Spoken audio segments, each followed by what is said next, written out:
Last week, we talked about the first half of Psalm 23:1, and this week we'll be talking about the second half. Please go and watch our other video if you have not already done so. The verse goes, "The Lord is my shepherd, I shall not want." And other versions say, "The Lord is my shepherd, I lack nothing." What does this mean that we shall not want or that we lack nothing? Well, let's brainstorm for a second and take scripture at its word here. What are the implications of this? Well, number one, I'm not leading me. And number two, the Lord is.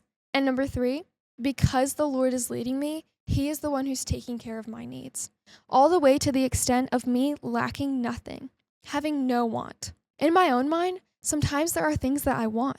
I am sure almost all of you can relate with this. I think about right now or even into the future. I think about this or that, things that I do not already have. I even think spiritually about the things that I have not yet learned. In my mind, this is me lacking something. But this is not how the Lord sees it. And I need to follow His perspective over my life. I need to remember that I am not the leader. The shepherd is leading, and the shepherd has led me here. He is the one who's calling the shots and what my needs are, and He is providing accordingly. So whether I can believe it or not, I have everything I need in this current moment because the Lord is the one leading and He is the one providing.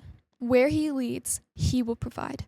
And if He hasn't provided it, maybe you don't need it or you don't need it yet. I read somewhere that for David, the fact that God was his shepherd was the end of a dissatisfied need.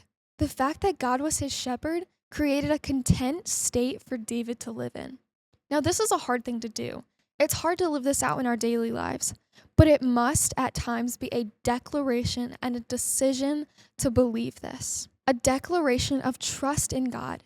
Whether we live this out or not reveals a core belief that to accept God as our shepherd, we acknowledge that He is the one who provides for our every need. To say that we lack nothing because the Lord is our shepherd is a beautiful truth and one that brings great contentment and peace. But we can decide, are we going to believe this or not over our lives? Can we believe that God is our good shepherd who leads us and guides us and who knows our needs and will be faithful to care for them?